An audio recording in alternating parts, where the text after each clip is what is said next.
So here we have our basic operations. We have our sum, difference, and product. Now they can be written either way. You can have your f plus g of x or f of x plus g of x here.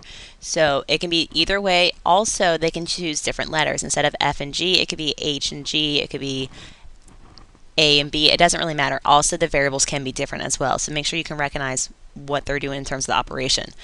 The one thing that you need to realize is that on the quotient, whatever you have in your denominator, you do have to set this equal to 0 because your g of x cannot equal 0 because this will make it undefined. So let's look at our first example. Here we have our 2. We have our f of x equals this and our g of x. Now for part A, it says, well, f plus g of x. So all we're going to do is take these two here and add them. So we're going to have our 3x squared plus 7x plus 2x squared minus x minus 1. And then just combine like terms.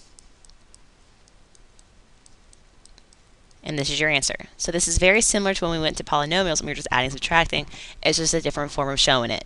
Now in this one, what you have to be cautious about, you're going to have this negative, which means you're going to have to distribute to this g of x here. So you're going to have your 3x squared plus your 7x as well, minus, and then put in parentheses, because that will force you to make sure that you distribute that negative.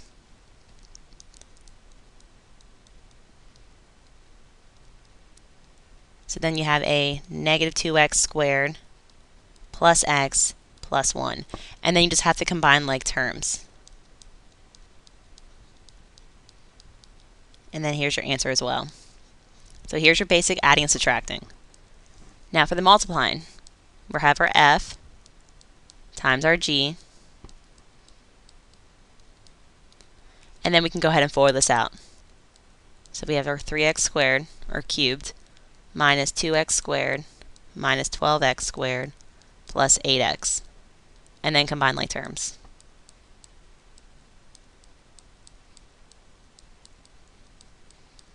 And there's your answer for the multiplication. Now for division, you do need to be cautious that what is in the numerator and what is in the denominator. So we have our g in the numerator, so we're going to have our 3x squared minus 2x, and then in our denominator we're going to have our x minus 4. Now that's it for this because we can't reduce anything, we can't break anything down, we can't divide this in there, but we do need to set this equal to 0. So technically we got to say, well, x minus 4 equals 0. X cannot equal 4. So there you have a two-part. You have this as part of your answer, and then you have this to make, this is the value that will make this undefined. Now, compositions. What this is saying is that you have a function performed, and then a second function is performed on the result of the first. This is pretty much if you think of in terms of substitution. You can see it in two different ways. You can say f of g of x or f of g of x. Same way, it's just two different ways of showing it. So the first one, we have our f of x and our g of x.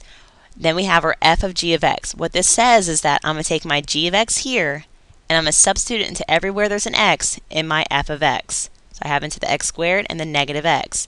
So here we're going to have a 2x minus 1 squared minus 2x minus 1, and then plus your 4. So you're just going to take your g of x and substitute into everywhere you see an x in your f of x.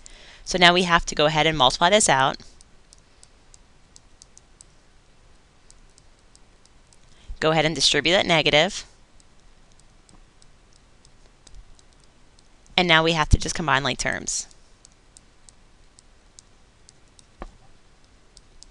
And there's your answer here.